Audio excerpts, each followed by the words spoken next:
Luka Mtakatifu sura ya 9 na ya 10.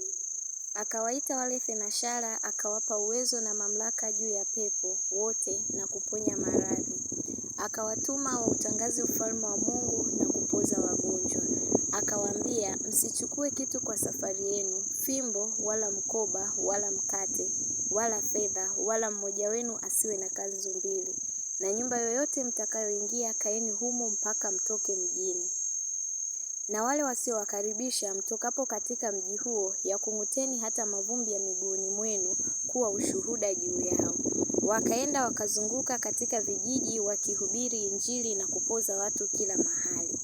Na Herode mfalme akasikia habari za yote yaliyotendeka, akafadhaika kwa sababu watu wengi walisema ya kwamba Yohana amefufuka katika wafu, na wengine kwamba Eliya ametokea, na wengine ya kwamba mmojawapo wa manabii wa kale amefufuka. Lakini Herode akasema, Yohana nilimkata kichwa, basi ni nani huyu ambaye ninasikia mambo haya juu yake? Akataka kumuona. Basi wale mitume waliporudi walimweleza mambo yote walioyatenda. Akawachukua akaenda nao faraghani mpaka mji mmoja uitwao Bethsaida. Na makutano walipojua walimfuata, akawakaribisha, akawa akisema nao habari za ufalme wa Mungu. Akawaponya wale wenye haja ya kuponywa. Na jua likaanza kushuka, wakamwendea wale thenashara wakamwambia, uage mkutano ili waende katika vijiji na mashamba ya kando kando, wapate mahali pa kulala na vyakula, maana hapa tulipo ni nyika tupu. Akawaambia, wapeni ninyi chakula. Wakasema, hatuna kitu zaidi ya mikate 5 na samaki 2, tusipokwenda tukawanunulie watu hawa wote vyakula. Kwa kuwa wanaume waliokuwako walipata kama 5,000. Akawaambia wanafunzi wake, waketisheni watu kwa safu, kila safu watu 50. Wakafanya hivyo, wakawaketisha wote. Akaitwaa ile mikate 5 na wale samaki 2, akatazama juu mbinguni, akavibariki, akavimega, akawapa wanafunzi wake ili wawaandikie mkutano.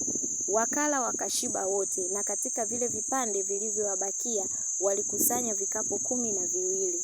Ikawa alipokuwa akisali kwa faragha, wanafunzi wake walikuwapo pamoja naye. Akawauliza, je, makutano hao wanasema ya kuwa mimi ni nani? Wakamjibu akisema, Yohana Mbatizaji, lakini wengine Eliya, na wengine kwamba mmojawapo wa manabii wa kale amefufuka. Akawaambia, nanyi mwasema ya kwamba mimi ni nani? Petro akamjibu akasema, ndiwe Kristo wa Mungu.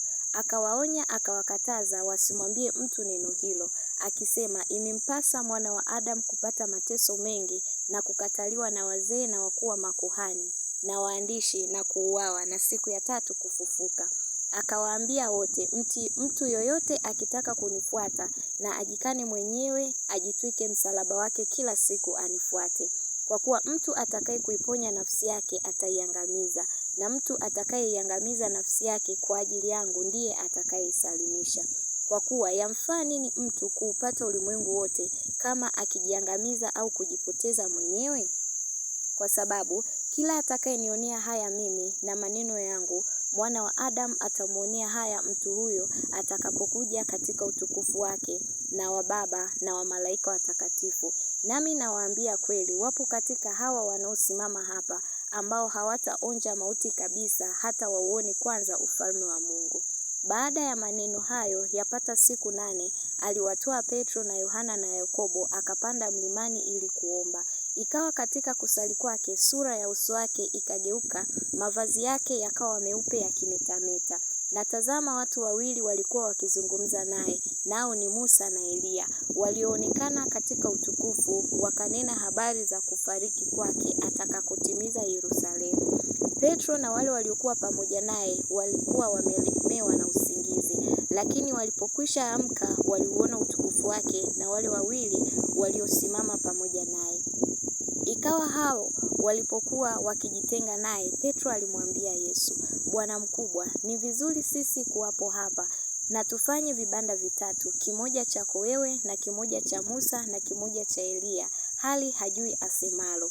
Alipokuwa akisema hayo, lilitokea wingu likawatia uvuli. Wakaogopa walipoingia katika wingu hilo. Sauti ikatoka katika wingu ikisema, huyu ni mwanangu mteule wangu, msikieni yeye. Na sauti hiyo ilipokwisha, Yesu alionekana yu peke yake, nao wakanyamaza wasitangaze kwa mtu siku zile lolote katika hayo walioyaona. Ikawa siku ya pili yake waliposhuka mlimani, mkutano mkubwa ulikutana naye. Na tazama, mtu mmoja katika mkutano alipaza sauti akisema, Mwalimu, nakuomba umwangalie mwanangu, kwa kuwa yeye ni mwanangu pekee. Na tazama, pepo humpagaa, naye mara hupiga kelele, na tena humtia kifafa, huku anatokwa na povu, wala hamwachi ila kwa shida akimchubua. Nikawasihi wanafunzi wako wamtoe, wasiweze. Yesu akajibu akasema, enyi kizazi kisicho na imani, kilichopotoka, nitakaa nanyi na kuwachukulia hata lini? Mlete mwanao hapa. Alipokuwa katika kumwendea, pepo akambwaga chini, akamtia kifafa. Yesu akamkemea pepo mchafu, akamponya mtoto, akamrudishia babaye. Wote wakashangaa wakiuona ukuu wa Mungu. Nao walipokuwa wakiyastaajabia mambo yote aliyoyafanya, aliwaambia wanafunzi wake, yashikeni maneno haya masikioni mwenu, kwa kuwa Mwana wa Adamu anakwenda kutiwa katika mikono ya watu. Lakini hawakulifahamu neno lile, likafichwa kwao wasilitambue, wakaogopa kumuuliza maana yake neno lile. Wakaanza kuhojiana ni nani atakayekuwa mkubwa miongoni mwao. Naye Yesu alipotambua mawazo ya mioyo yao, alitoa mtoto mdogo akamweka karibu naye. Akawaambia, yeyote atakayempokea mtoto huyu kwa jina langu anipokea mimi.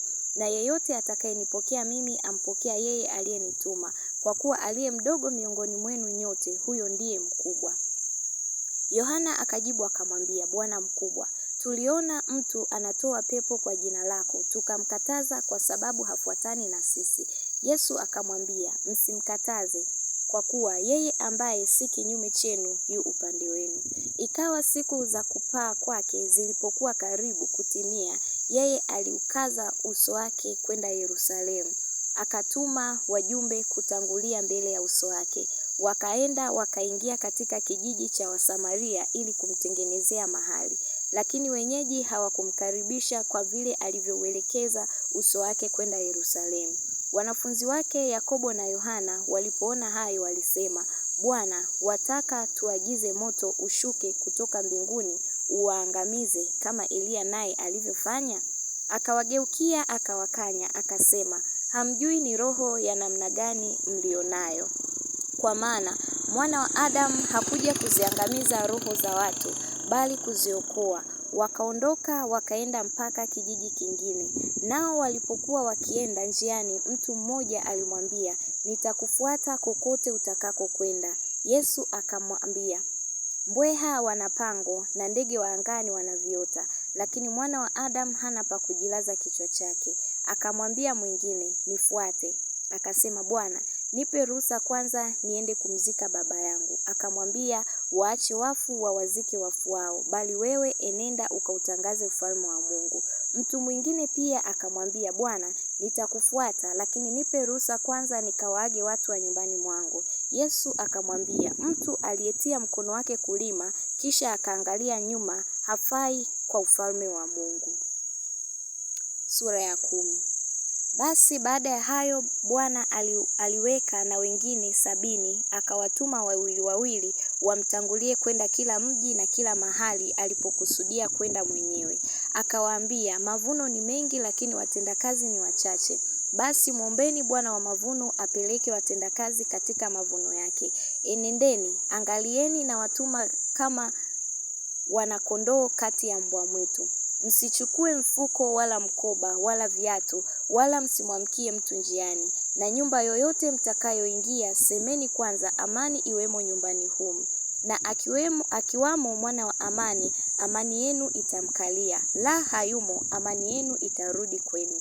Basi kaeni katika nyumba hiyo hiyo, mkila na kunywa vya kwao, maana mtendakazi amestahili kupewa ujira wake. Msihamehame kutoka nyumba hii kwenda nyumba hii. Na mji wowote mtakao uingia, wakiwakaribisha, vileni vyakula viwekwavyo mbele yenu. Waponyeni wagonjwa waliomo, waambieni ufalme wa Mungu umewakaribia. na mji wowote mtakaouingia nao hawawakaribishi. Tokeni humo, nanyi mkipita katika njia zake semeni, hata mavumbi ya mji wenu yaliyogandamana na miguu yetu tunayakung'uta juu yenu. Lakini jueni hili ya kuwa ufalme wa Mungu umekaribia. Nawaambia ya kwamba siku ile itakuwa rahisi zaidi Sodoma kustahimili adhabu yake kuliko mji huo. Ole wako Korazini, ole wako Bethsaida, kwa kuwa kama miujiza hiyo iliyofanyika kwenu ingalifanyika katika Tiro na Sidoni, wangalitubu tangu hapo, huku wakiketi katika nguo za kigunia na majivu. Lakini siku ya hukumu itakuwa rahisi Tiro na Sidoni kustahimili adhabu zake kuliko ninyi. Nawe Kapernaum, je, utakuzwa hata mbinguni? Utashushwa hata kuzimu. Awasikilizaye ninyi anisikiliza mimi, naye awakataaye ninyi anikataa mimi, naye anikataaye mimi amkataa yeye aliyenituma. Ndipo wale 70 waliporudi kwa furaha wakisema, Bwana, hata pepo wanatutii kwa jina lako. Akawaambia, nilimuona Shetani akianguka kutoka mbinguni kama umeme. Tazama, nimewapa amri ya kukanyaga nyoka na nge na nguvu zote za yule adui, wala hakuna kitu kitakachowadhuru. Lakini msifurahi kwa vile pepo wanavyowatii, bali furahini kwa sababu majina yenu yameandikwa mbinguni. Saa ile ile alishangilia kwa Roho Mtakatifu akasema, nakushukuru Baba, Bwana wa mbingu na nchi, kwa kuwa mambo haya umewaficha wenye hekima na akili, umewafunulia watoto wachanga. Naam Baba, kwa kuwa ndivyo ilivyokupendeza. Akasema, nimekabidhiwa vyote na Baba yangu, wala hakuna amjuaye Mwana ila Baba, wala hakuna amjuaye Baba ila Mwana, na yeyote ambaye Mwana apenda kumfunulia.